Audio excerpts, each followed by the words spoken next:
Edward's exploit.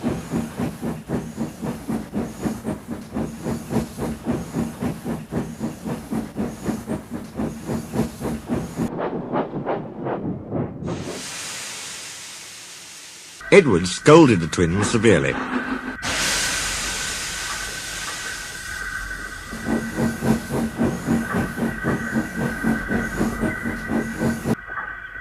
But told Gordon it served him right.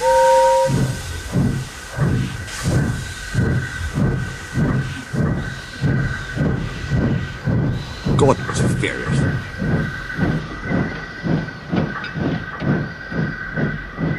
A few days later, some enthusiasts came. On their last afternoon, they went to the China Clay Works. Edward found it hard to start the heavy train.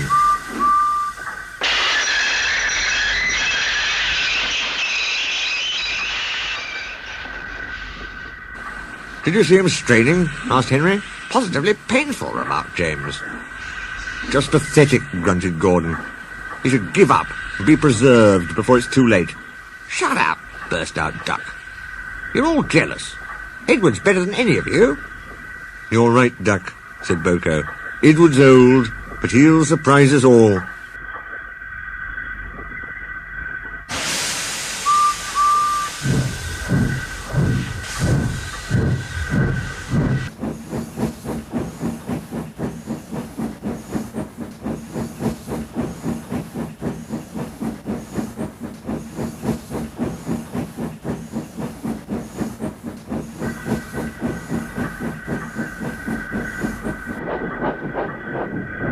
Bill and Ben were delighted with their visitors. They loved being photographed. And took the party to the workings in a brake van special.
On the way home, however, the weather changed.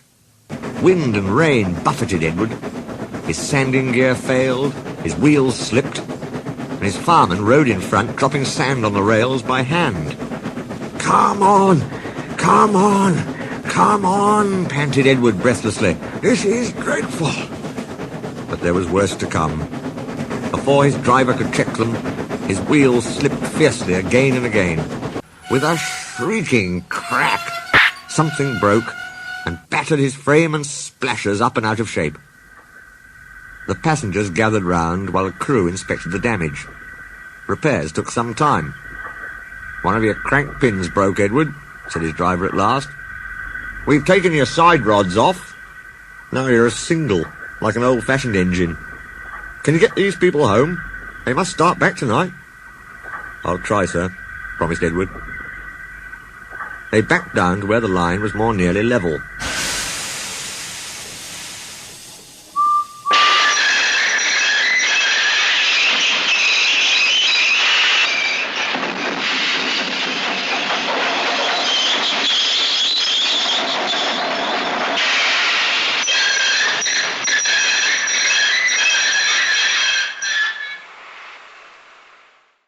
Edward puffed and pulled his hardest, but his wheels kept slipping and he just could not start the heavy train.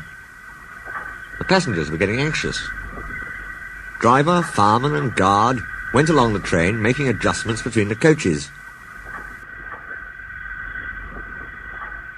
"We've loosened the couplings, Edward," they said.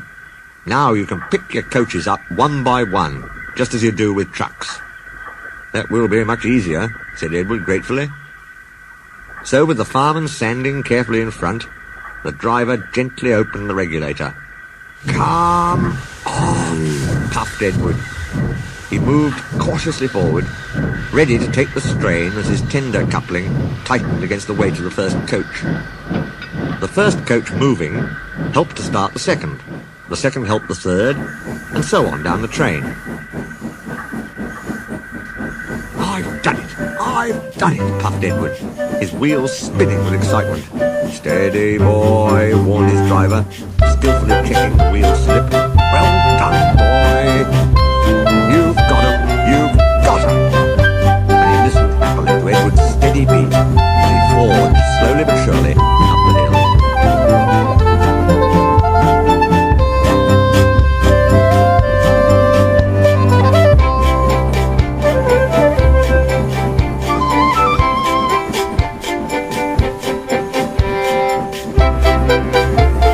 Passengers were thrilled.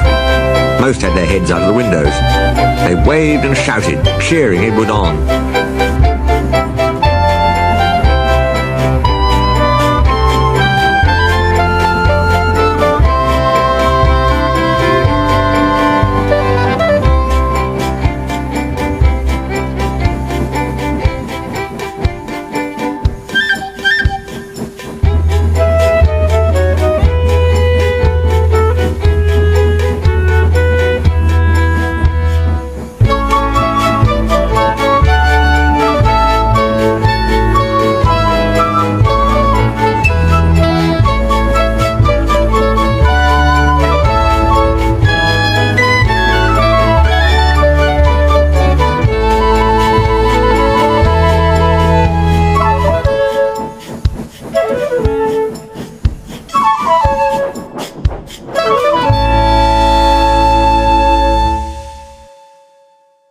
The Fat Controller paced the platform.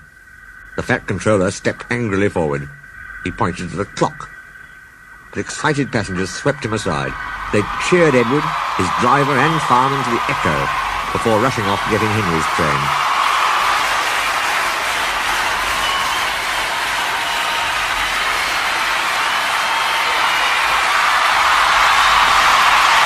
Henry steamed away to another storm of cheers, but not before everyone knew Edward's story.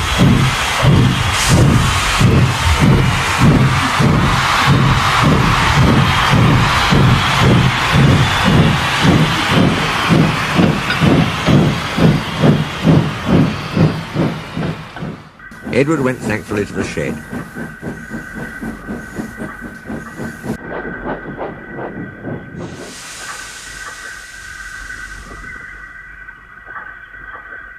While Duck and Boko saw to it that he was left in peace.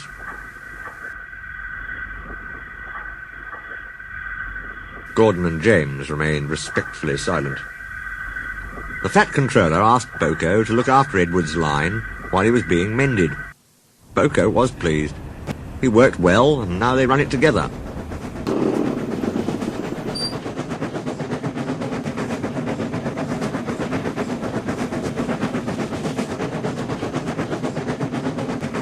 Bill and Ben still tease him, but Boko doesn't mind. He lives at Edward's station, but is welcome anywhere, for he is now one of the family. Donald and Douglas were the last to accept him.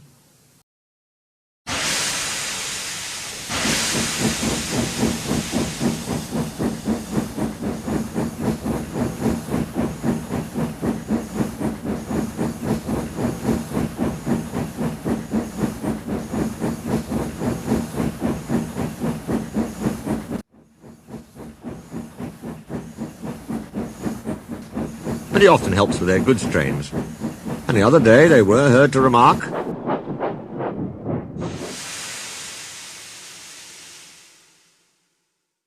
"For a diesel, yon Boko's nae such a bad sort of engine." That, from the Caledonian twins, is high praise indeed.